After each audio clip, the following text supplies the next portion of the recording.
Hey everybody, what's going on? Cesternino here, and we've got some exciting live post-finale coverage of the Amazing Race 29. First off, let me welcome back Jessica Liese. Jessica, it's so nice to see you. We've been podcasting all season on just over the audio, but here we are. It's like old times.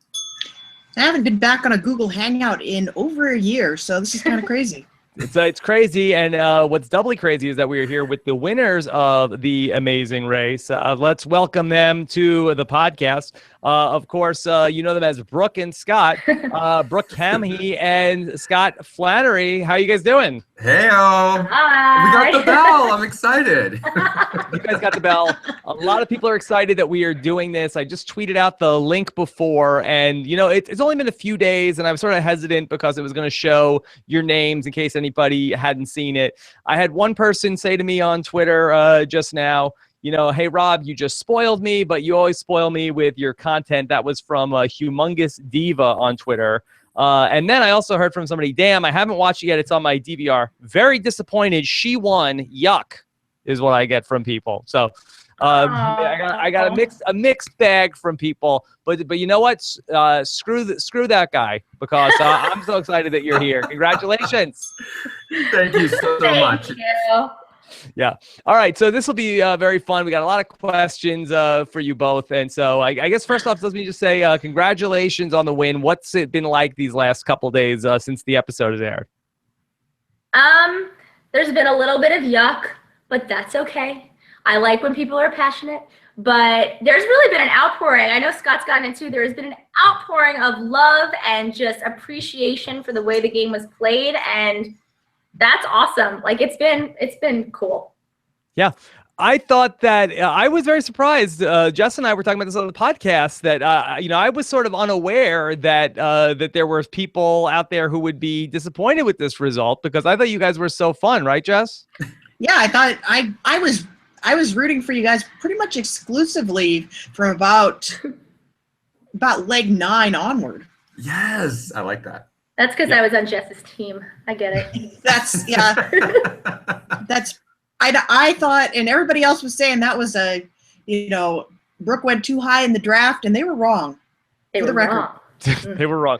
All right, well, talk to us a little bit about this chemistry that you guys had, because I didn't think it was going to work. You guys were fighting so much in the beginning, and certainly all through the middle, but towards the end of the race, it seemed like that you guys really found, you know, whatever the secret sauce was to make this relationship work. So what was it that you both ultimately keyed into?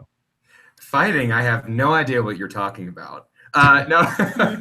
Brooke and I, we actually had a come to Jesus moment in leg 1 where it was a very difficult leg for us because we got lost for over 3 hours trying to find the most famous landmark that no one knew where it was.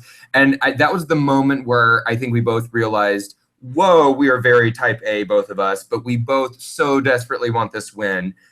We need to think about how we are communicating with each other, and then kind of edit the way we're going after the opposite person. So for me, I knew that Brooke was a very much verbal communicator. She liked to process verbally. So I knew that I had to be more supportive than I typically am. I mean, to be, you know, with my friends, I'm like, get over it, let's go. But, you know, Brooke needed that encouragement, and vice versa. Brooke knew that I needed quiet when I was doing certain challenges, and she provided that to me as well. So. Brooke, is that how you saw it as well? I think we had like 11 come to Jesus moments. Yeah, Scott and I are both, it's funny because since we've hung out after the race, I remember one time we were out with a bunch of people singing karaoke, and Scott's like, we are the same person. And it's so funny because people think we're so different. We are very much both very type A. We both want the same thing. We just sort of go about it a little bit different. You know, I'm sure you noticed, I don't shut up. I talk to myself. I talk to inanimate objects. I talk to Scott. I talk to everybody.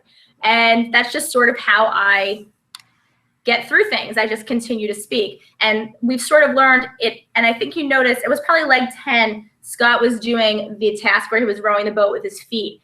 And I was trying to be like, you're doing great, blah, blah, blah. But then I realized, no. Scott has told me many, many times, he just wants to get it done without someone talking. And I think there's a moment you'll see on television where I just go, and I realized just stop talking. And it makes it better. We just we realize, you know, we realize what the other person needs, and I think that's sort of ultimately why we're successful. Yeah. Scott, do you feel like Brooke was depicted fairly on the show? Do you feel like that the edit was a good representation, or do you think that it was, no, they sort of just picked out the low moments where it wasn't really like that the whole time? Brooke and I had our 12th come to Jesus just 2 days ago about the edit. We agreed not to talk about it anymore, but we will do that for you. No, the edit, I think, generally does show exactly who the 22 people are on the race. I don't think this is one of the shows that manipulates what happens on the race whatsoever. What I will say is that for dramatic effect and to make this an entertaining piece of, you know, entertainment, you've got to give some sort of edit that leans you to want to like or dislike somebody, because that's what grows the passion inside of your heart. That's what gets you to tune in, et cetera, et cetera. We all know this. And so Brooke, because she verbalizes everything and her mantra is apparently I can't, and you know, she's someone that's giving them a lot of material, it's easy just to show that piece of her. But Brooke was also very supportive and was able to complete tasks as well, which you saw with the mask and the cup stacking and whatnot. So that's where I stand on the edit. Okay. Brooke, how do you feel? I think I'm a lot funnier than what they showed of me. I think there was a lot. I mean, for me personally, Scott is very supportive, and a lot of people out there think he is I'll say it this way, Scott is an optimist. Scott came across as an optimist. That is who he is. I think, much more realistic. Scott is very comfortable saying, you know, we're not last, we're doing great. And I'm like, we don't know. Like, not that I'm trying to be negative about it, but it's interesting because when you're doing the race, it doesn't say currently in 4th place under your name. Like, you have no idea where you are. So for me, it's just much more, it's a sense of uncertainty. Not to take anything away from him, because I think he was edited pretty accurately. I think that for me, I think some of the positivity was taken out and some of the happy-go-lucky moments, and we had a lot of laughs that I think just weren't shown just because that's the way they wanted to show on the outside. We have a very different relationship than we had on the show that was shown. Okay. So I think they make you who they make you, and everything that was shown I did. So it's not like they're making stuff up, but I think we have a really good positive relationship. And I just think they took away some of the fun for me because they already had a team fun, and that team fun is awesome. Was that what it was, Scott, that they couldn't have too many team funs? I mean, would you watch a show of Amazing Race if it was 22 Beccas? I mean, I don't know, maybe you would. I would. I'm all in on that, yeah. Yeah, Jessica, I think you actually said that once. For me, I'm a super fan of the trifecta, which I think we all are in this chat, and I like the drama. I like it when they're making me think one way about somebody, and I know that it's just for the game. Like Redmond was edited at some point to be a very overpowering bully, which is so far from the truth of who he is. But I was right behind him when he was yelling at Ashton, so like it did happen. And that's what they led you to believe, because that's what drove the story at that point. But they didn't misrepresent him. That was what happened in that moment. But editing is its own thing. It causes entertainment to happen. All right. Well, I want to talk about the actual race that you guys ran, and not just what we saw on TV. And again, congratulations on your victory. The final leg that you ran, Jess and I were talking about it the other day. Really a flawless final leg. I mean, there was not one point where you zigged where you should have zagged. So you guys really did come into form for that final, really 2 legs of the Amazing Race. So good job there. We were asking a lot of questions about, in the beginning of the race, you said that you were going to check your bags at the gate. Can you guys talk a little bit about what that was and how you came up with that idea? Yeah. I mean, I have seen, obviously, I know Scott has too. I called you a Scott. I have seen every episode of every season multiple times. I do not know how you go into leg 12 of the Amazing Race with your backpack. It's like one of the cardinal rules. You get to the finals, who cares? It's dirty laundry. Worst case scenario, your bag gets lost and you never see it again, but you're $500,000 richer, so whatever. So Scott and I had talked after Korea, and we said, we actually packed our respective fanny packs the night before, and we got to the gate for Chicago with our bags and let everybody else get on the plane before us. And I was talking a little bit about how my back was hurting and sort of like laid it out there a little bit, and we gate checked our bags because there was no way we were carrying around 20 pounds with each of us. You got to get every advantage that you can. And I have to say, this was probably the last card we dealt in our strategic hand, because Tara and Joey and Lolo looked at us and when we were checking in for our flight, and they said, should we be checking our bags? And the moment they asked me that, I knew that they had not seen previous races, or they just didn't remember, or what have you. And so I said some sort of lie about, oh no, we shouldn't do that because there could be custom issues. You might not ever receive it again. There's 2 Chicago airports. We don't know where we're flying out when we go back home. Like, it's just a bad idea. So none of us checked our bags at the ticket counter. So when we were boarding the plane, we made sure they boarded before us, before we gate checked, because we didn't want them to change their minds. Okay, very interesting. Now, Brooke, I didn't know that you were a big fan of the show as well. Was that sort of like a connective tissue between the both of you about you both have this love for the show? Oh, totally. Scott and I would talk about, I mean, I applied 4 times for The Amazing Race. I have watched every season. When it was on Sundays, I used to watch with my family. When I was in college, my mom and I would talk the next day about it. My little brother is a super survivor and like, I bonded over the fact that like we would talk about throwbacks and switchbacks, and like when we were on our way to the Corinth Canal in Greece, like we both knew where we were going, but we tried to not talk about it too much because it was a bungee jump. But we had a very mutual respect and a mutual understanding of everything that was happening.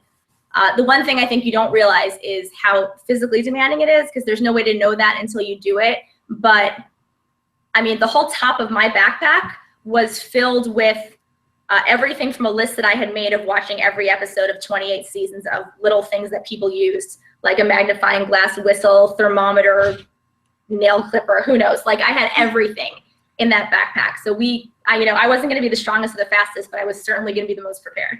Can you give some advice to a super fan that could be in a future season or season 30? Is there a one device that you were able to bring with you that you use that people wouldn't think of?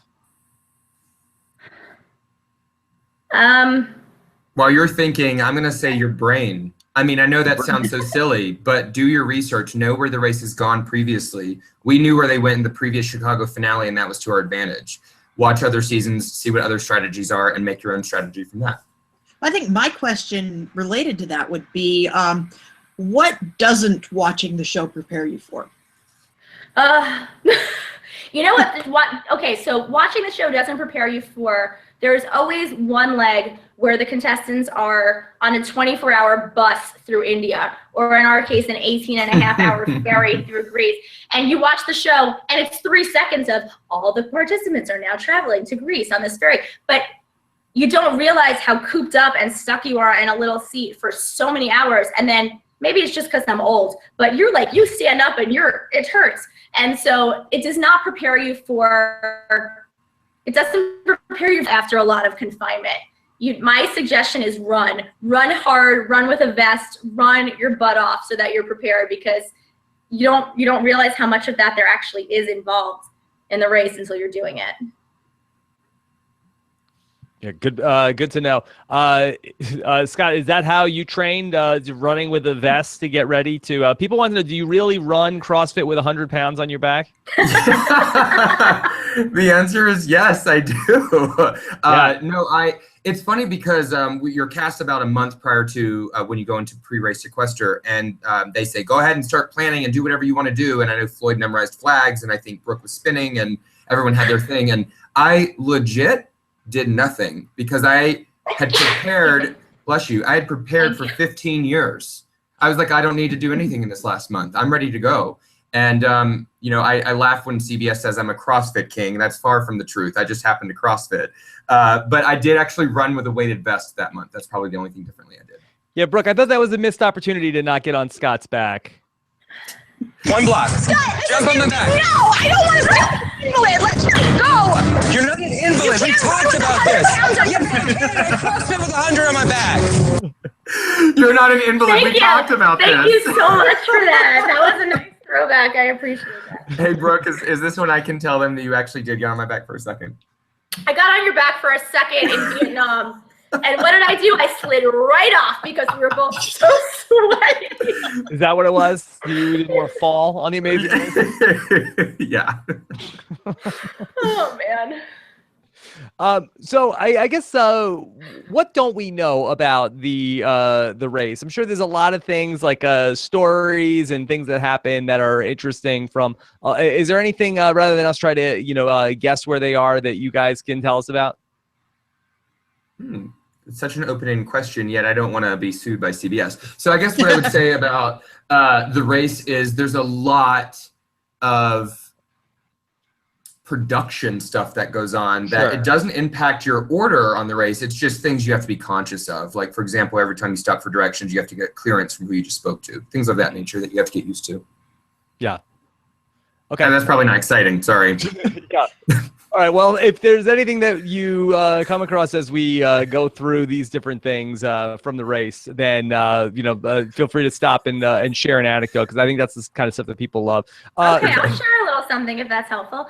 I think one of the things that's great, especially with our season, and maybe more so with our season because nobody came in with a significant other or family member, is I looked forward to the flights where you had a connection. So, for example, when we were flying from Brazil in Cape Town, and those flights are the best because you don't have to run when you get off the flight because you know you're going to a shorter flight. So those were the opportunities where also alcohol is free on international flights. So we had the opportunities to get to know each other and hang out, and we basically took over that flight and just had the chance to just have a really good time. Like, it's a testament to everyone who was involved, because as much as we all really, really wanted the same thing, it was so nice to just sort of put the race on the back burner for those 8 hours and get the chance to get to know your fellow racer and play cards and hang out and just fall asleep on top of everybody. And just, those are a good time. So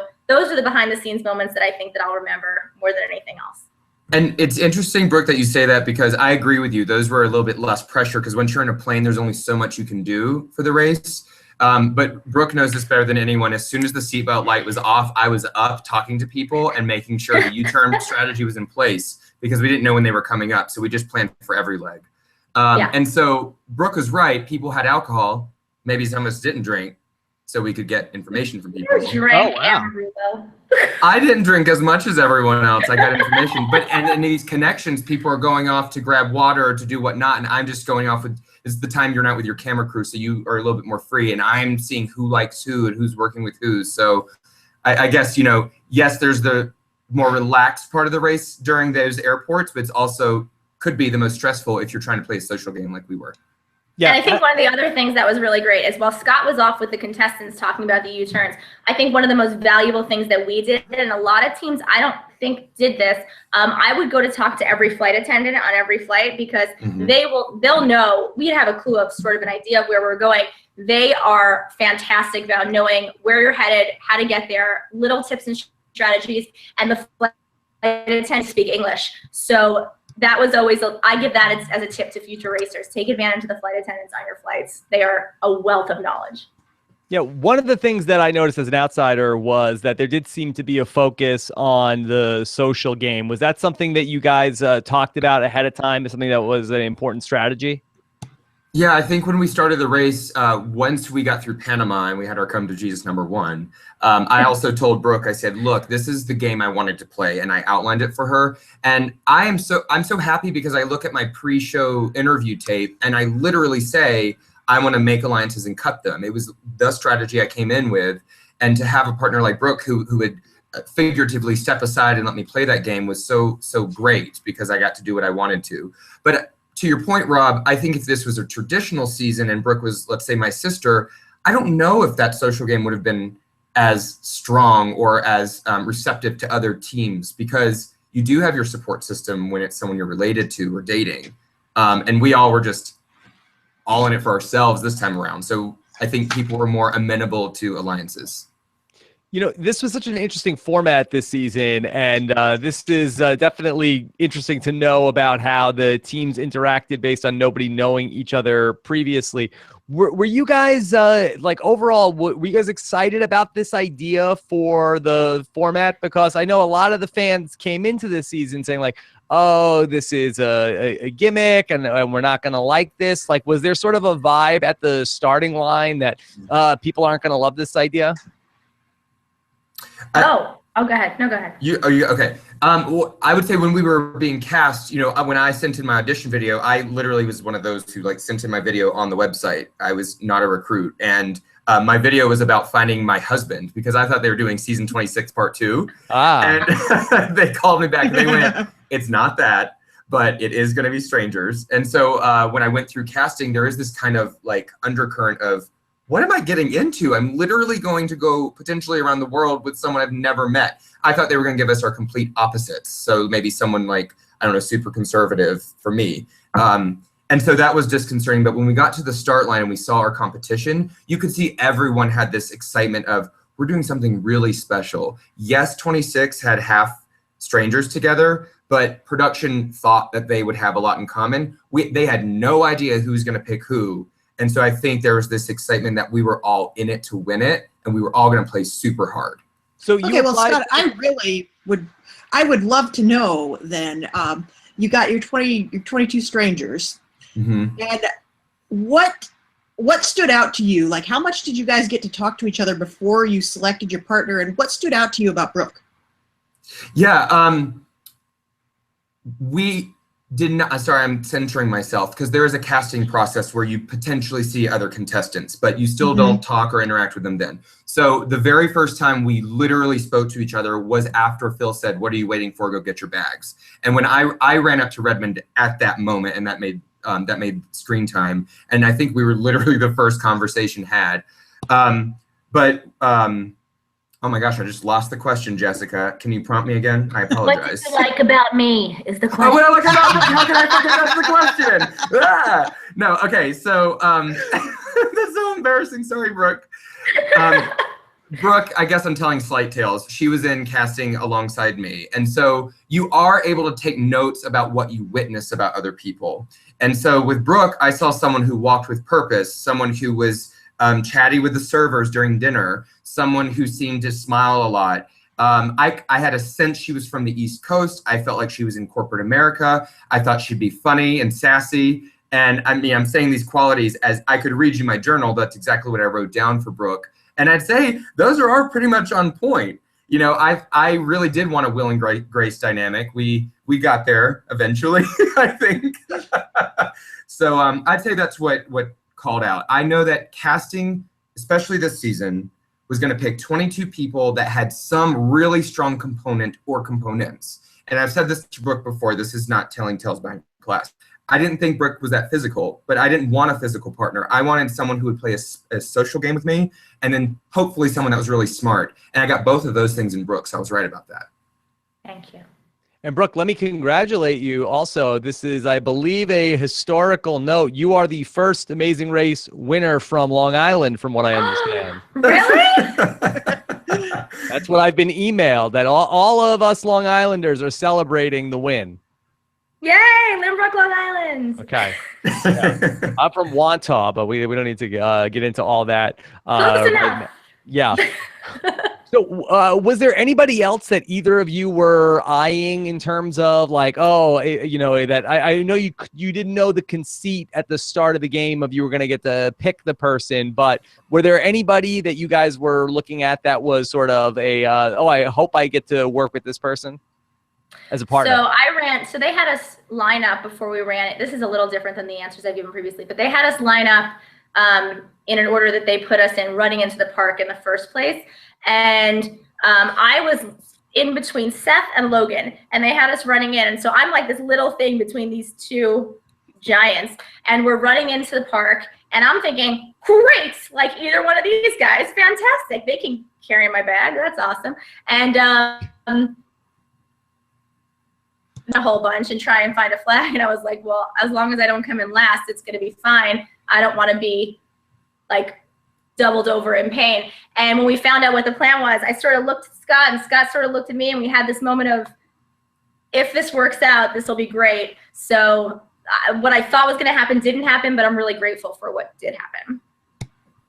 Yeah, and I guess when I knew I was number 6, I was super nervous because there was and this is no offense to the cast because I really do like them all, but imagine being there in that moment. No one in the top 5 I wanted to partner with. I hope they don't pick me because I want to pick my partner. Maybe it's a control issue too. I don't know. I think Matt was the only one I was like, if he picks me, I'll be okay with it because he was kind of on my short list. But I've always said that Brooke, Redmond, and Jesse, the K9 cop, were my 3 that I wanted to pick if I had the option.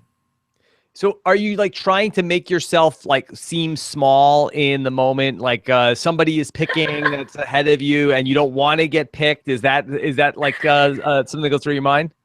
You like half look away. And you'll just, Don't make eye contact. Don't make eye contact. Well, I felt like I was, I don't know if threat's the right word, but I was number 6 in the opening challenge. So I guess that shows I was a runner at least and knew directions. But so yes, when people walked out, and I think Shamir walked out, and it was just me and Sarah next in line, and I knew he wanted someone strong. And I was just like, oh my gosh, I don't think we would get along. Please don't pick me. And when he said a beautiful girl, I went, oh, thank God. You know? oh, come on, you're beautiful. Oh, thank you. So yeah, it's exactly what you think. It's just like playing kickball. Okay. Can you talk about some of the other teams that you got along with especially well?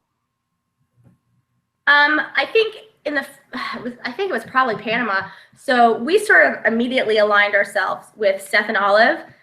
Seth is one of the people I probably would have picked had I being couldn't. He had these little colored pencils. He was coloring in flags. I was like, this guy is fantastic. He is my kind of type A. And so we had aligned with Seth and Olive, and we had aligned with Shamir and Sarah. The 3 teams together had really decided, okay, let's help each other. Let's work together. And then out goes Seth and Olive because they were U-turn. And then out goes Shamir and Sarah because they missed the ferry. And so we sort of felt like we were a little bit of an island on our own. And then, so really from leg 4 on, we aligned ourselves with London and Logan and decided we were going to help each other wherever we could. And it came out a few times where we really did have the opportunity to sort of help each other along. And that alliance lasted straight through to the end. Yeah, and Matt and Redmond were always connected to us, I think, because Redmond and I connected on the starting line challenge. So we always watched each other's back until about like 8-ish, because they found out I was trying to cut them as soon as possible. And you then were trying to cut them all over the place. I was, and I really wanted it to be a moment. I was like, I love Matt and Redmond. U-turn Matt and Redmond. I really wanted that to happen, but it didn't. And then I would say Team Fun, and I've told Becca this weekend actually. I said they were the hardest team to work with because they were super excited to be there, and they are super fans, but they didn't really want to commit to a decision on U-turns or making an alliance or anything of that nature. Yeah. And they were the hardest sell. I was always at Becca going, you should really consider this option. You should really think about this. And especially when they were breathing the idea of U-turning us at some point, I was like, okay, Superfans need to unite. We do not need to go after each other. But no, we ended up working with them too. They wouldn't commit to anything except for U-turning you guys? Yeah. Well, they didn't even commit to that, Rob. They didn't even commit to that. No, so that's why I was shocked when they closed out the U-turn during the Ash and Bank episode. So I've got to know who out there was a super fan and who had never seen the show. I mean, super fan wise, Scott, myself, Floyd. I'm trying to think. Becca, I'm trying to think of who. We were all direct applicants. I'm trying to think of who maybe the people I know some people have spoken about. I mean, I know Joey's been on podcasts saying he's seen a season and a half, but and the dude killed it. Like he knocked it out of the park. There were a couple more people who were recruited. If you want to, I don't know that I remember them. I think you listed the super fans. I might add London in there too. I don't know if she's like super fan, but she's seen all episodes. She's happy about everything. Yeah. So the people that were not fans of the show that ended up on this season, did they apply for other things, or they were just different people that were recruited to come and play in the game? Do you know? Yeah, it was both. I understand we had a couple Survivor and Big Brother applicants. Mm-hmm. Okay. Well, I was not a Survivor reject. See, that would have been my guess, actually, Scott. Watching you play, that was my thought. I'm like, this looks like a guy who applied for Survivor. Oh my gosh, Jessica, I've applied to Big Brother and Survivor so many times, and I've not made it. I've been a finalist for Big Brother a couple of times, and then I finally get Amazing Race apply the first time and made it all the way on. I was like, well, you're getting the Survivor strategy. Here it comes. Yeah. I mean, this is not the worst consolation prize in the world, Scott. Oh my gosh, no. No. He's not complaining. Yeah. Okay. Let me start to bring in some of these questions I have for you guys from the listeners, because we have a lot of good ones. This is one that we wanted to know from the other day. Did you guys actually recognize Ernie and Cindy? I think it was about halfway down the stairs after we'd given out all of the hot dogs, where our camera guy or sound guy was like, do you know who that was? And we were just like, oh, yes, we know who that was. But then we weren't going to turn around and run back up the stairs because, $1 million. But it took us a minute. We both had our race blinders on, I think, at the moment. But it's so funny because Cindy is one of the people that I mentioned when I would talk with, in casting about potentially being on the show, because she also watched every episode. I remember her talking about taking rowing classes and climbing lessons and everything. And I was like, I emulate Cindy. So I wish we've spoken to her since, and I think she's great, but I wish we realized it when we were up there. Well, they were my favorite team from their season. And I remember giving Ernie a hot dog, and I was like, he's really cute. And which is normal for me. I have a boyfriend in every country. And I go to Brooke, and I was like, he was really cute. And she was like, that's Ernie. I was like, of course that was Ernie. I thought he was cute in his season. Oh, well. Oh, Jess, was it the 10 season anniversary of Ernie and Cindy's win? Is that why they brought them back? I think they brought them back because they live in Chicago, Rob. Yeah, but both things, I think. Okay, both things, sure. 5 years, yeah, good. Yes. Okay. We got to see Ernie and Cindy. They've started a family, and they have a small baby on the way. Brooke, in regards to you and having a family, earlier this season, you said, If I needed to have a ladle for dinner, my family would starve. This is the best. The best. I love that the ladle moment so much during the season. I love that you also took it there about how your family will starve if you ever need to make a ladle. Well, if you had to eat soup with that ladle, everybody would starve anyway because things got holes in it, right? Right. It was more of a strainer, I think, than a ladle, but yeah. Yeah. What would you like to know? How hard was it to make the ladle? It was, the thing is this, I think I probably could have said I can't about 1,000 times less, but I've told everybody who's asked, these are things that you say to yourself when you don't even realize that you're saying them. The ladle was probably the only time on the entire race where I actually thought I'd be able to do it. They didn't show it, but I was standing on that metal. I was jumping up and down. I was hanging off the ceiling. I was trying to do everything I could because I just didn't have the physical strength, the grip strength, the physical strength behind me to use those shears. I'm very grateful to the people who helped. I had to actually make 2 of them because the first one was not accepted. But no, it was hard. And you know what? I own it. It was hard. It sucked. I complained. I got some help. But through 2 of them, we got it done. And there's no rule that says other active you. And we helped other active participants. So, it's part of the game. And it sucked. But it's all right. Yeah, that was the one time where I think separately we were thinking strategically about what we could do. And I know Brooke was in there with race blinders getting the test done. And I'm outside crying per usual, but then also going up to the inactive players and saying, hey, remember those alliances we just started? I need you to tell your active player to go back in and help Brooke, which is well within the rules of the game. And so that's actually how we got 4 people to go back. They show 3 on screen to help Brooke in that instance. And what's funny, here's the behind the scenes story that might be interesting, is when everyone left, and it was just the 2 of us, they kept putting the camera in my face trying to get a reaction. And I was like, oh, I'm fine. And they went, why are you okay? I go, because I'm a super fan and this is 4. And so it's a non-elimination leg. And they were like, well, how do you know? And I go, well, this is 4 episodes in and you haven't had one yet. You have 3, one's bound to come up. And so I'm talking to Liese, the executive producer, just going, you're not bothering me. And she's trying to push me for an emotion. And then we finally get to the mat. And right when we're done with the mat chat, Phil goes, oh, it's an elimination leg. And Elise just walks past me with this look in her eye. And I thought it was so funny. I was like, oh gosh, never be sure of yourself. My goodness. Okay. Oh, I thought they were messing with you. And so it really was. Oh, it really was. Yeah, it was. Yeah. And Yeah, but they can't tell me that. And so she was giving me the eye like, oh, you think you know the game, but it was an elimination. Right. And I'm in the back because we can't see each other. And one of the things I had on my watch, it was a stopwatch. And we knew when we got on the ferry and Sarah and Shamir missed the ferry that the next ferry was 3 hours behind.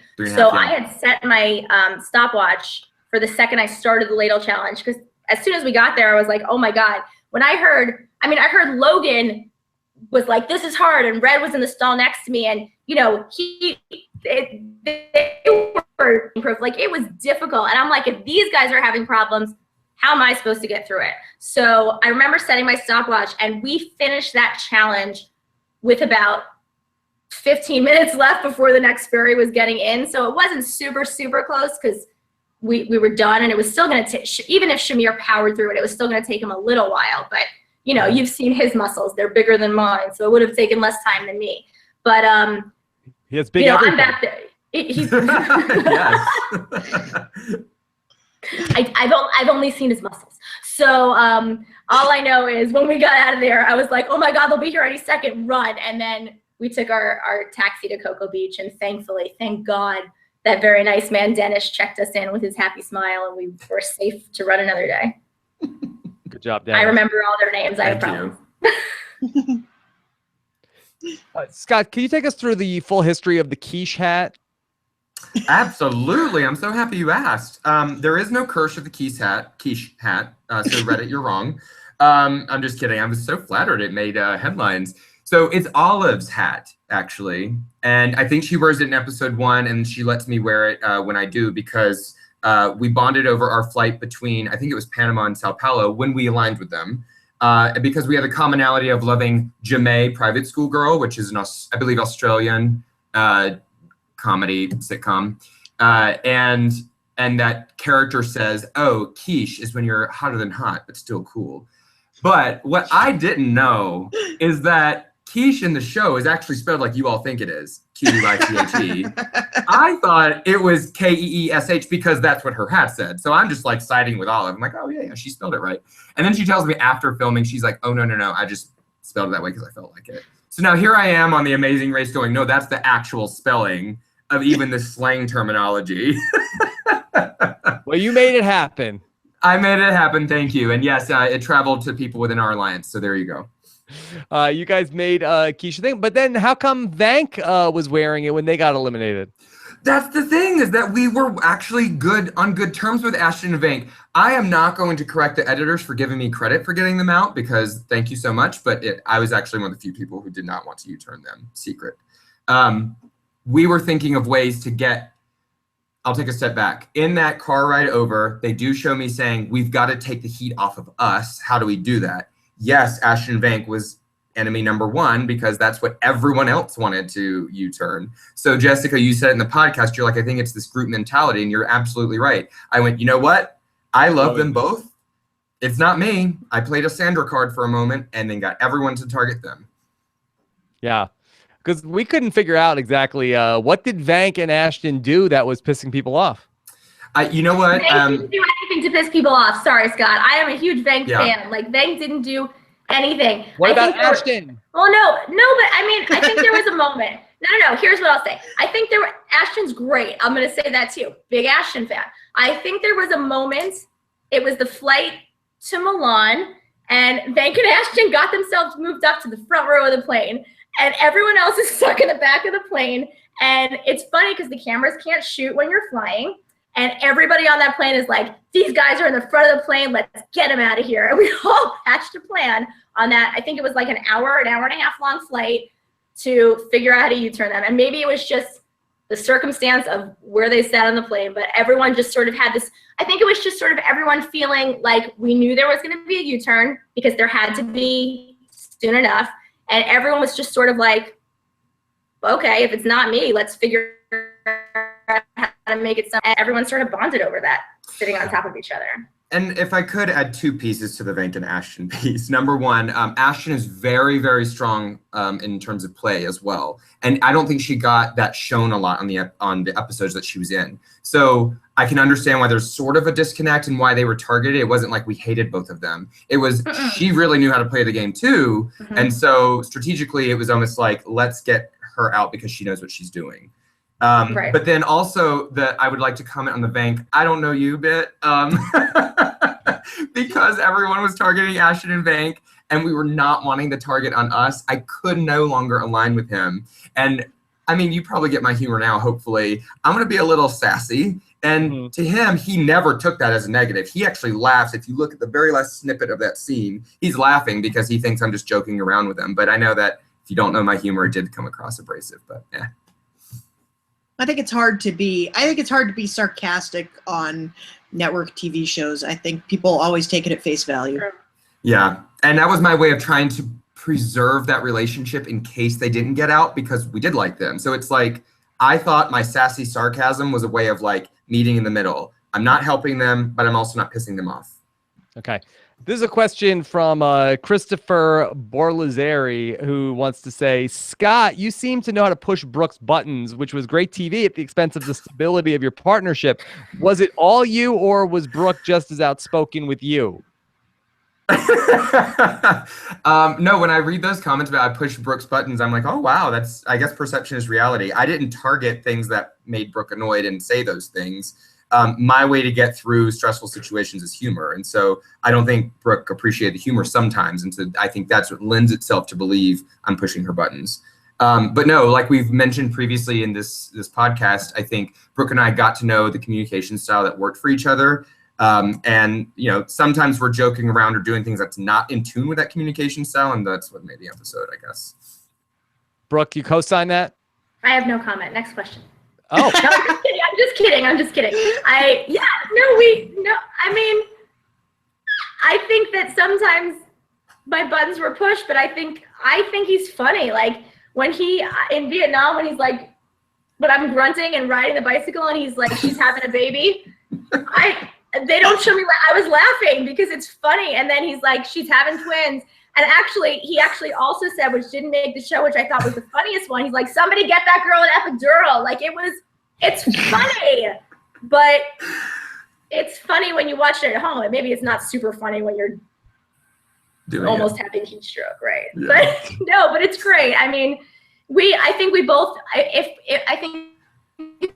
either one of us wanted to, but thankfully we have a good relationship and neither one feels the need to do that. So yeah. It's all in good fun. I'm cool with it. So this is a question from Nick Fishman, who wants to ask if Scott and Brooke made the Zak and Flo comparison while you guys were on the race.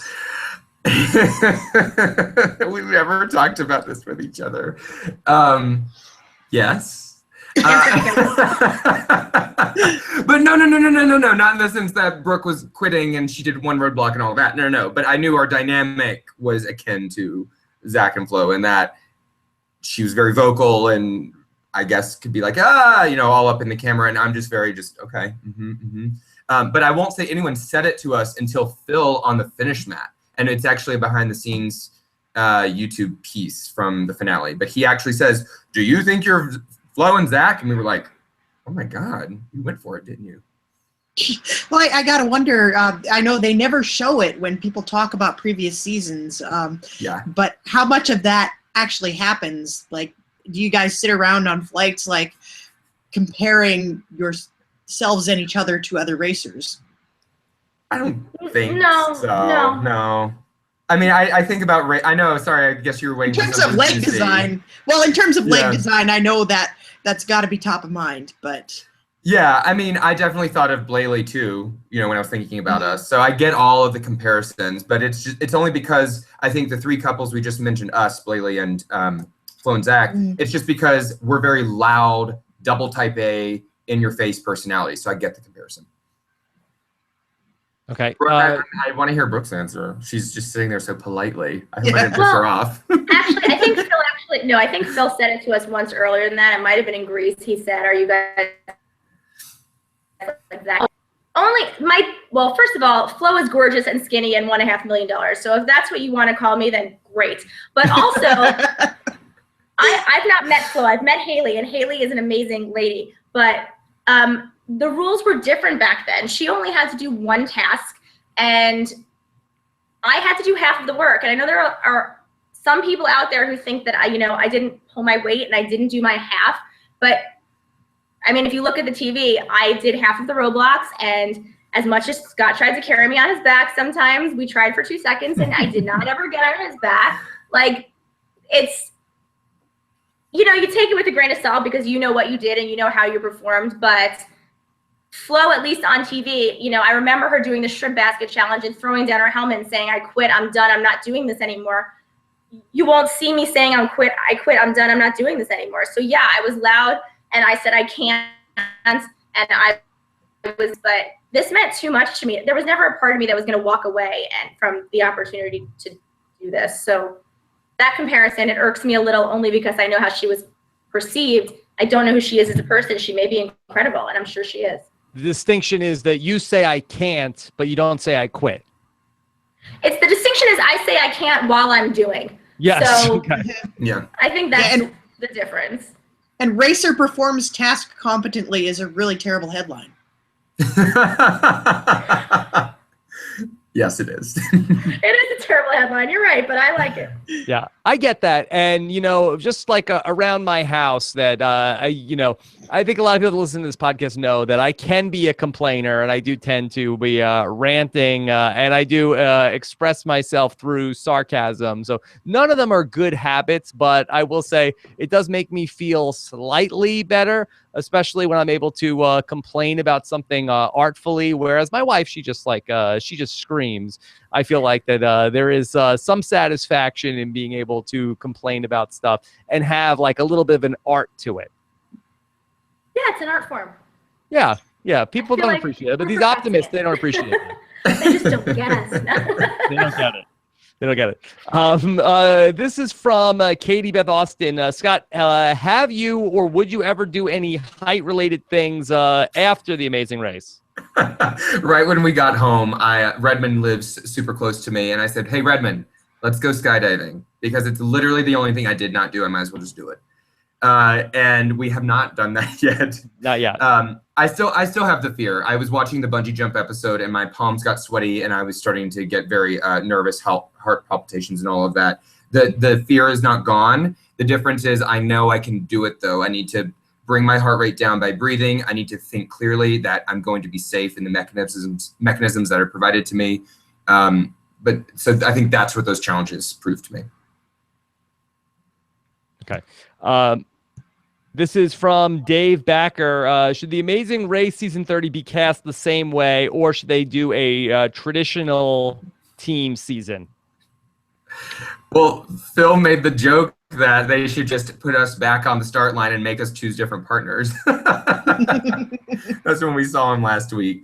But as a fan, I would love to see Strangers again. I just thought it was such a great dynamic. But I think AllStars would be fun.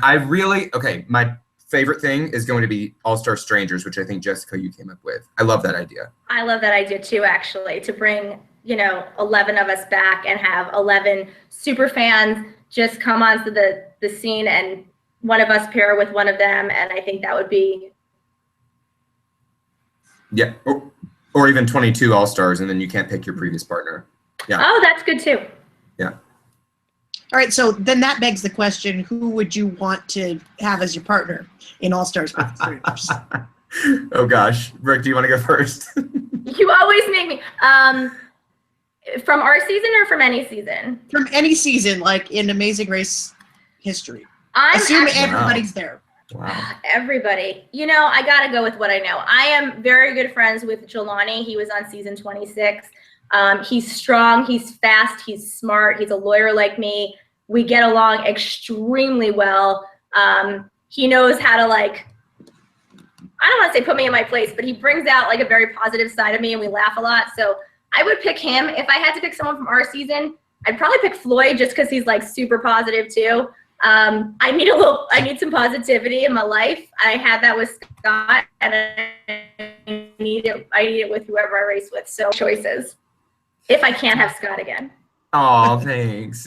No, I think this is a super difficult question, especially with the pressure of being a super fan, because I have recency bias right now. And I just keep going back to season 26 because I loved it so much. And both of my picks right now are from there, but if I'm actually asked this question, I will have thought this through a little bit more. I would go with Laura Pearson or Blair Townsend, either one. And both for the same reason. They're both super strong competitors in all facets of the game, meaning they were mental and physical. And I bet I could persuade them to be social. And they just seemed very agreeable and pleasant. And my goodness, they made it to the final 3. So they got their stuff together.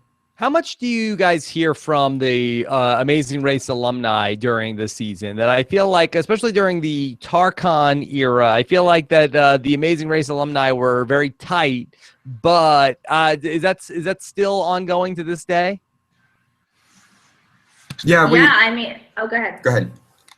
Oh, I will say from the second the cast was announced, there were people on like Facebook messages that reached out to us, and it is such a tight-knit community. It's incredible. Like people, I mean, I remember most of the cast from most of the seasons, but that occasional person you didn't even remember is reaching out, and everyone is so nice. And so many people came to our finale party that I was fangirling out at the party and being like, oh my God, I remember you. Like it's a great family to be a part of. I feel really lucky, and they reach out a lot, and I've made a bunch of new friends, so it's cool. They're all so nice. And Jessica, I'm going to say this because I think you'll get a hoot. I'm talking to these people going, if we're ever on All-Stars together, how do you feel about an alliance?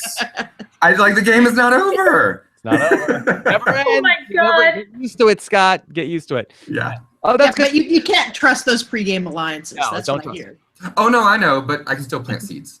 Yeah, plant the seeds, go ahead. So that's nice to hear that all the Amazing Racers are civil to each other. That sounds nice. I wish I could say the same for Survivor. Big Brother's probably the worst of the 3, but nice to hear that all the Amazing Racers are good to one another. Oh, I hate to hear that about Survivor. I know. Me too. But what are you gonna do, Scott? What are you gonna do? What are you gonna do? Okay.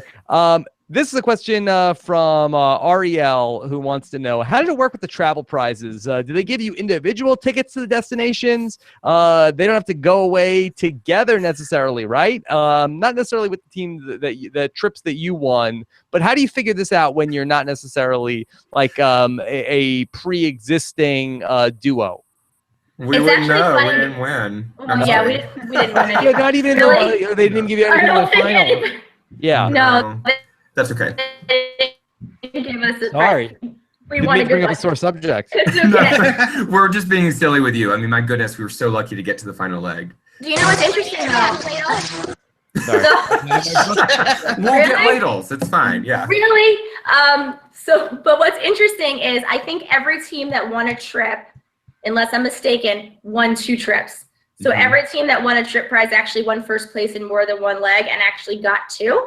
So I'm pretty sure, I mean, I know Mike and Liz were talking about, Mike was going to take one of the trips and Liz was going to take the other. Team Fun, I think, won 2 trips to the Galapagos and Argentina. So they'll probably go together. Who knows? But I know Floyd was mentioning maybe he had talked to his mom about taking her on one of the trips, which is so nice. And so I don't think they have to worry about it, but you do only get 2 tickets. So. Man. Yeah. Yeah, that's tough. I mean, if you have like a real Sophie's choice. You do. But hey, you know what? Whoever takes the trip has to pay the taxes. So maybe that's okay. All right. That's how they get you. Okay. Felipe wants to know, Scott, since you were also in the harness in the Sao Paulo leg, how real do you feel that Shamir's medical emergency was?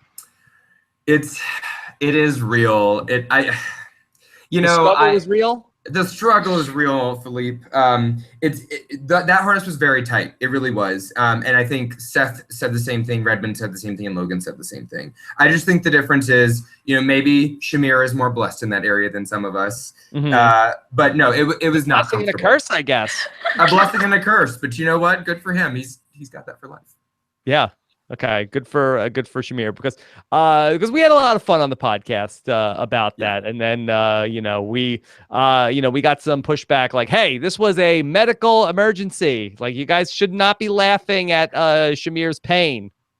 Yeah, and I think it's easy for us again to look at the show and like, oh, this is a character on TV, like just suck it up, you're on The Amazing Race. But everyone's reality is their own, and when You saw I was talking to him in Sao Paulo in the pit stop area, and that was his reality. It really hurt. It really was a medical emergency, and he didn't think that at the time production was treating him well. So if that's his reality, let's go with that. Yeah, And but the show didn't treat it like, we have on Survivor, we have like medical evacuations and stuff like that. That stuff gets treated very seriously. I don't feel like that the show was treating it seriously. So we take our notes from like the the music and what goes into what we're seeing on TV.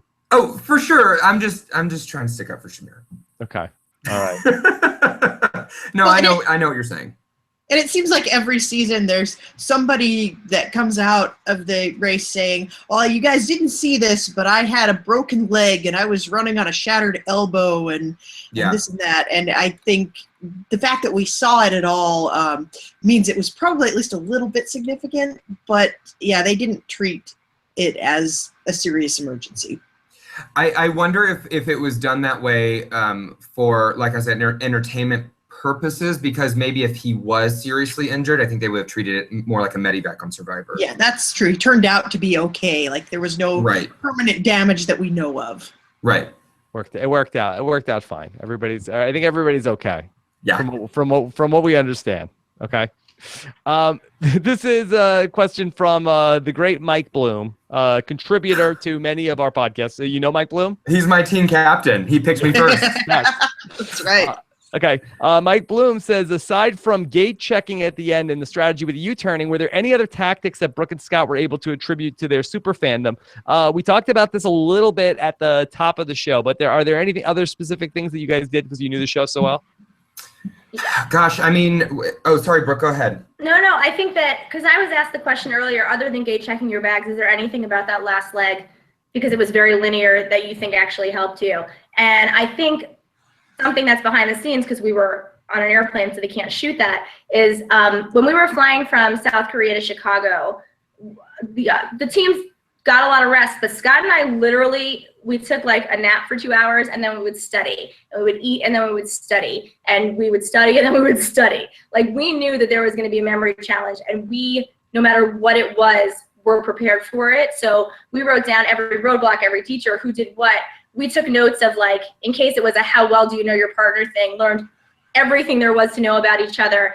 And when we opened that clue and it said, what was your position at the end of every leg, as I was running away, I looked at him and I went 4-6-1. Like we just knew it off the top of our heads. So, yeah, it was nice to check your bags, which I think was very valuable. But I was really happy to know that, like, we got to shine in the mental part of the game, because I knew that's what it was going to take for us to come out on top. Yeah, I debated whether I was going to say this today if presented the question, and I think I will, is that when you asked Jessica if there were game changers yet, and I was like, oh no, they said no. Like I was hoping they would say yes. And I realized there's a lot more work involved than you see on the screen. And so admittedly, I think it's a correct assessment to say that nothing really game-changing happened. But the way I understand the way Amazing Race has been played is it hasn't been this social before, and you haven't had to persuade other people to do things for you or not do things. And I think that's something that we did achieve behind the scenes that was evident only very few times. And so maybe that's just me in my head, that I knew there was a lot of work behind those very small things that happened. But I don't know how else to break open the mold other than what we did. We talked about the number of U-turns on this leg of the race, which 3 U-turns is there's typically 2 in a season. Now, how did that impact the play of the season? Well, they told us at the start line. That's why I was shocked they didn't tease it as a season twist. I think we were the first time ever they had unlimited U-turns. And because they said it at the start line, the conversation about U-turns was every single leg. You just only saw it as an audience, the legs it actually happened.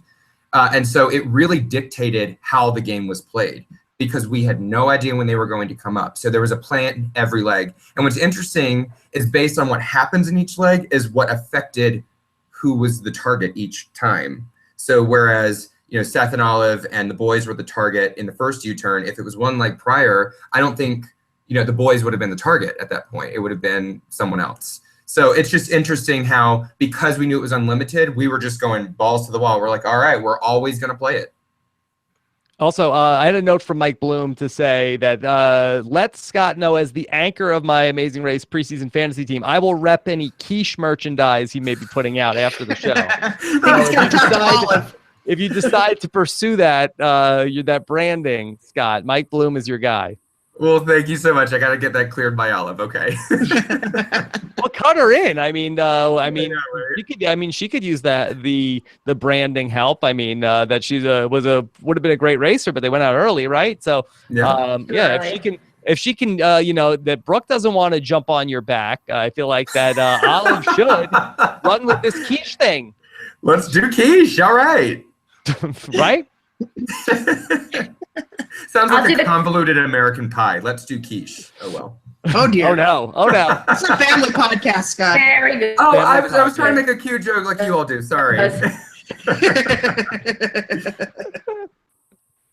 Okay.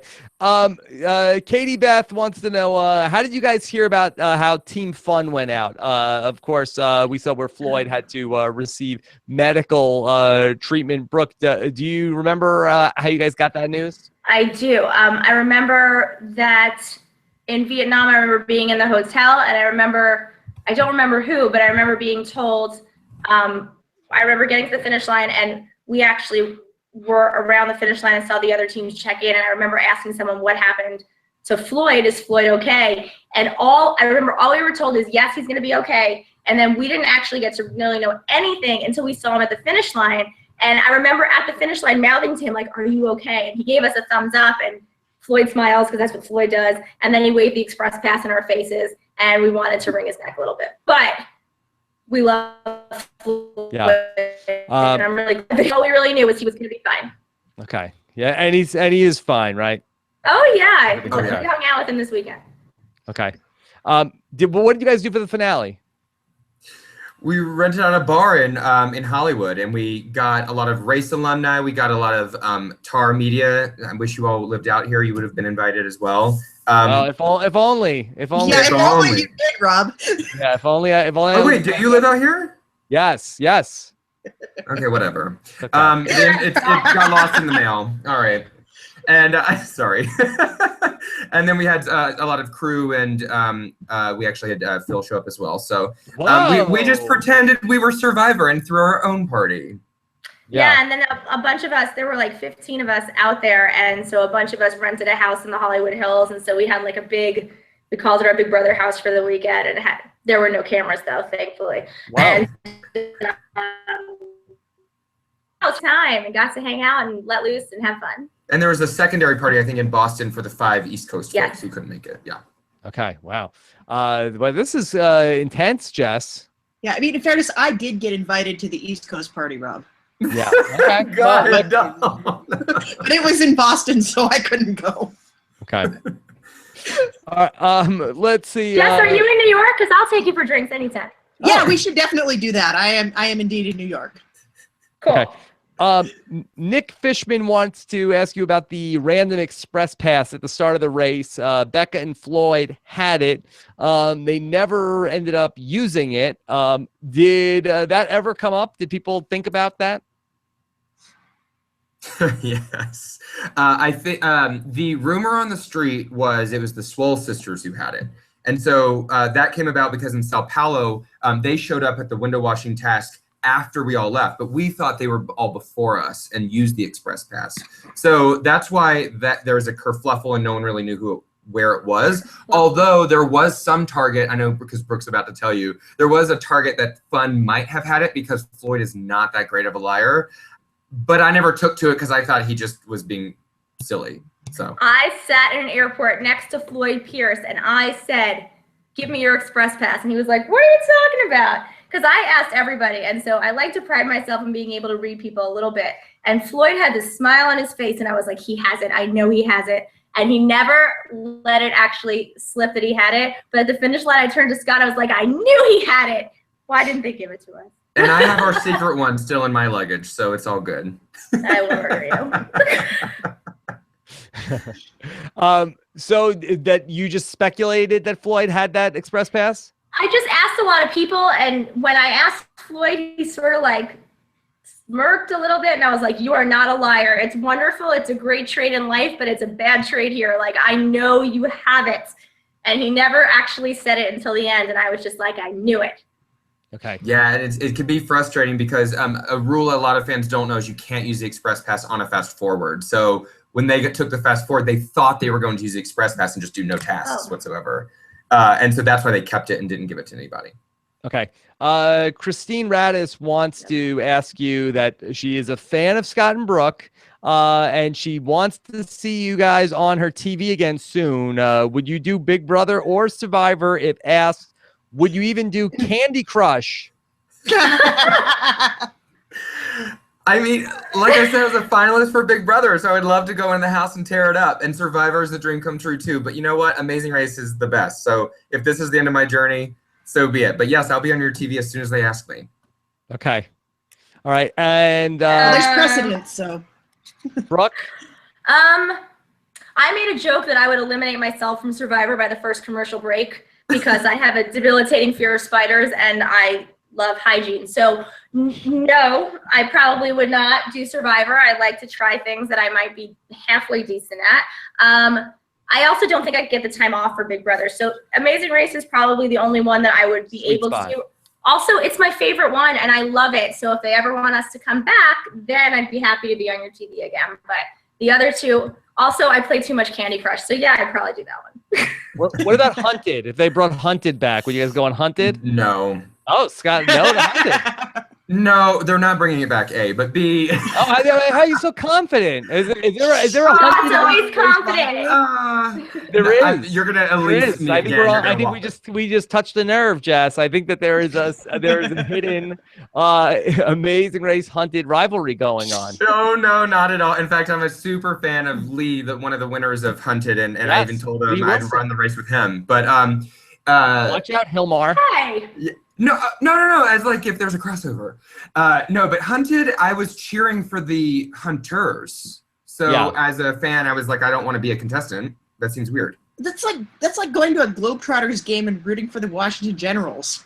Yeah, that's how I took the show. So they were very charismatic, Jess, those Hunters. All right. Well, if we're just like throwing out random shows that we think are coming back, like you guys gonna go on The Quest? Yeah. Well, no, but I will go on The Mole. Oh. I love The Mole. I would go on The Mole. Yeah, that was well short-lived. They need to bring that back. Such a good mole. Okay. All right. What was the low point on the race for you guys? Was there anything specifically? I mean, I'm assuming it was Ladlegate for you, Brooke. You know, it wasn't. It was.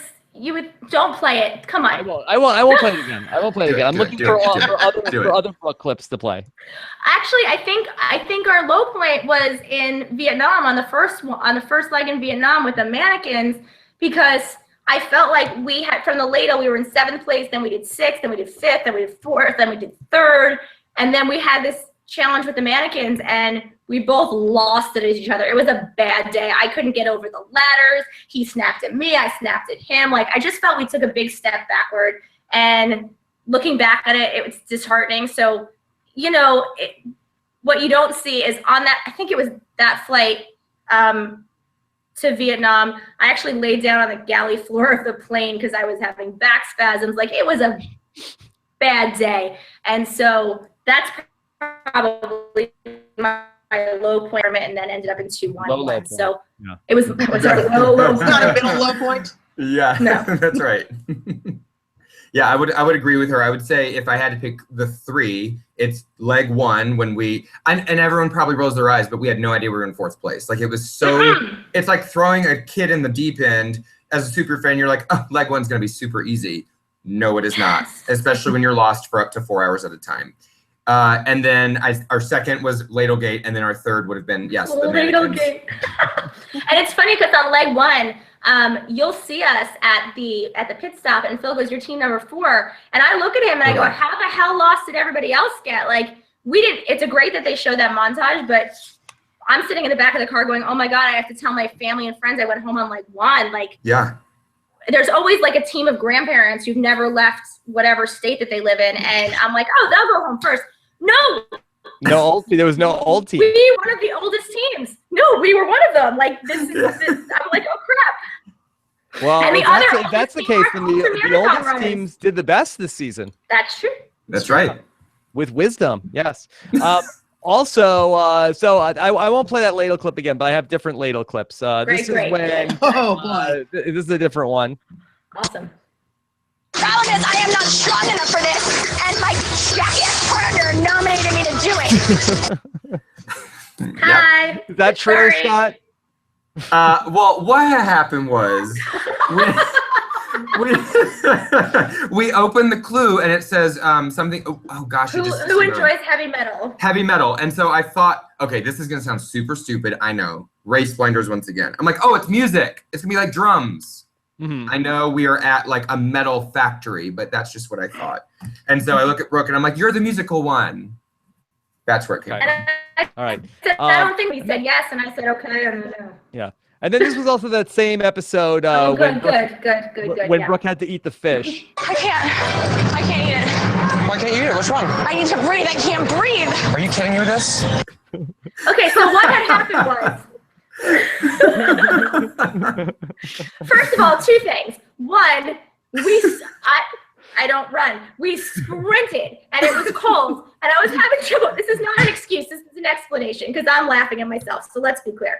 We ran there, and I was having some trouble getting breath. And so it wasn't, first of all, I didn't hate the fish. It was just a matter of like, it was very salty, and I was having trouble eating it. And then I do this stupid move where I start like stretching. And I don't remember doing it. And as that episode was on, Scott called me and said, I remember telling you to stretch. And I was like, you did this to me? Yeah, because in CrossFit, when you're running out of breath, you extend your arms. It opens up your airways so you can take in more oxygen. Anyway, go on. So that's what had happened there. Okay. Yes. But Well, that was such a fun episode that those 2 hours between the first hour with the ladle and everything with the trolls in that episode, I thought that was a really fun night of the race. I'm sure for you guys, not as fun as the night that you won the race. Right, No. right. I don't know. I watched those 2 episodes in Vegas with a bunch of the cast members. So it was actually a fun night to watch. It was not a super fun day to live, but that's all right. Okay. All right. So what's next for you guys this summer? Brooke's going to be on Big Brother, according to the internet. Oh. No. Scott's going to be on Survivor, according to the internet. I am not. Very excited. I think you're talking to 2 just regular folks, which I think is funny when people say this cast was not full of regular people. I work in corporate America. I went back to my recruiting job. I just got a promotion, so I'm moving to Seattle. Not to date Seth, because that's also a rumor. And he lives in Seattle. That is a rumor that you started, Scott. I did. I might have started that one. That one's fine. But no, yeah, I'm going back to recruiting, and I'm still a super fan of the trifecta. Recruiting people for The Amazing Race? Sure, why not? Okay. Why not? I can get you in touch with casting. But Recruiting I'm people for a super CrossFit? fan, and we'll go back. Yes. I am not a CrossFit recruiter. You will find it on your own, my friend. Yes. All CrossFit people are CrossFit recruiters, I thought. That is a fact. I know, everyone says that. But aren't you glad I only said it one time in 12 episodes? Yeah. Yeah, and you said it here because we brought it up. So We brought it up. Thank you. Yes. We brought it up. Okay, Brooke, besides going out for drinks with Jess, what are you up to this summer? I'm working. I work in litigation support, and I'm an attorney, and I'm back at work. And I mean, it's not as fun as running around the world, but you know, I'm lucky to have a good job and live what I think is the greatest city in the world. And Scott and I are actually going to do a little traveling this summer, which will be nice. We're doing our own little victory tour in Europe for a very short but fun trip. Yeah, we're doing Watch out. Victory Lane, exactly. So, you know, I'm lucky that this taped last year, so I have some days off this year. So we'll be taking a little vacation in July. So, Scott, you're willingly going back around the world with Brooke? You're right? I'm not that horrible. Not around the world, just to 3 countries. Yes. Okay. Wow. Thank you both. Thank you so much. Okay, there I am pushing our buttons. There you go. Thank you. Okay. Well, look, here's the good news. If anything, you know, you guys don't see eye to eye, you could just like, okay, I'm just going back to the hotel now. That's right. Well, we're Okay. sharing the room, but what are you going to do? Okay. No, Brooke and I get along. It's going to be fine. Okay. Well, Brooke, first off, thank you so much. You were such a great sport this whole way through. You provided so much entertainment throughout the season, and I know that both Jess and I really enjoyed getting to watch you guys work. Scott, I said it on the podcast we did, I thought that you were really an incredible racer, and really whatever obstacles came your way, I was very impressed with what you were able to accomplish as well. Well, I wanted to personally thank you for that. That's the highest compliment I could receive. I just wanted to be a good player. Thank you. And I don't mean to slight Brooke either. That Brooke, you did very well with the tasks that you got put in front of you, with the exception of the ladle. That's all right. We all have our ladle. That's fine. Yes, the ladle is metaphorical. We all have our ladle in life. That's right. Yes. Jess, what else? Why are you asking me? Do you have anything else? Do we have a hashtag for this episode? Well, other than Ladlegate, is there anything else? That might be the winner. Okay, Ladlegate. Okay. And Brooke, I had the pleasure of talking with your brother, who is a big fan of the podcast. That's my little brother. He loves you guys. He said, don't make him sound like a weirdo, but he's a big fan. He's a supporter of you guys. And I'm like the coolest person today, I think, because I get to speak with you. So Okay. If I can ever make that happen with him talking with you, I think it doesn't matter that I paid for their honeymoon. I think that would make me the coolest sister in the world. Okay. All right. Where can people follow you guys on social? Brooke? You can follow me on Twitter, Instagram, whatever, mostly Instagram, at the real B Camhi, and that's CAMHI. And you can follow Scott and all of the things at Scott Flanary, like canary. Yes, Flanary. That's right. I love that. Okay. All right. Well, so much fun to get into everything. Of course, on the podcast this week, I had spoken with Zeke Smith. That podcast is up on the podcast feed right now. We've got a lot more coming up this week, including the 2000th episode of Rob as a Podcast. So we have a clip show coming up there, and our very first ever Survivor Hot Takeoff. The hot takes are rolling in. I've been told to give some feedback in terms of if you're sending in hot takes still, keep them under 200 words, Akiva says, and make sure it's an actual take and not just sort of like talking about like one specific thing. We want to, formulate it more around here is a polarizing opinion that I have. Okay. That was the feedback Akiva wanted me to get out there. Do either of you as Survivor fans have a Survivor hot take? Oh gosh, put me on the spot. No, the season's over. I'm in off season right now. I got nothing for you. Okay. Sorry. All right. That's what Jeff Probst says. Yeah. Okay. I'm relaxing. All right. Do you have an amazing race hot take? Scott. A Scott take. I mean, okay, wait. This is going to sound horrible. I'm not familiar with hot takes. Oh my gosh. Okay. Do you have a polarizing opinion that is sort of like goes against conventional wisdom, but is true? Oh God. No. This is awful. This is the worst way to end your podcast. I'm so sorry. Oh no. Jess, I got you're back nothing. to the drawing board.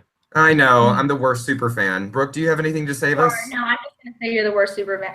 Polarizing opinion that goes against conventional wisdom, that Brooke is maybe the world's best racer and she should be crowned racer #1 ever to run the Amazing Race. Okay.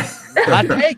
Balding hot. That goes against everybody's opinion. I'll say this. I think Rachel Riley is an underappreciated racer. How about that? Oh, That's a hot take. I'm your partner. No, this is not towards you. This is just a hot take. I wanted Yeah. to. Just kidding. Okay. Is she more That is a hot take. underappreciated as a Big Brother player or as a racer? She's a better Big Brother player, Okay. for sure. But she's a more underrated racer. That's right. Okay. All right. That's a good hot take. Okay. I could see that. All right. Well, so much fun getting to catch up with you both. Thank you guys so much for coming on. And, hopefully, if you're following these other shows we're talking about, would love to catch up in the future. Yeah, if you're Sounds following good. Amazing Race Canada, you're welcome to come on this summer. Awesome. I'll take you up on it. This summer. Do you watch the International Amazing Race?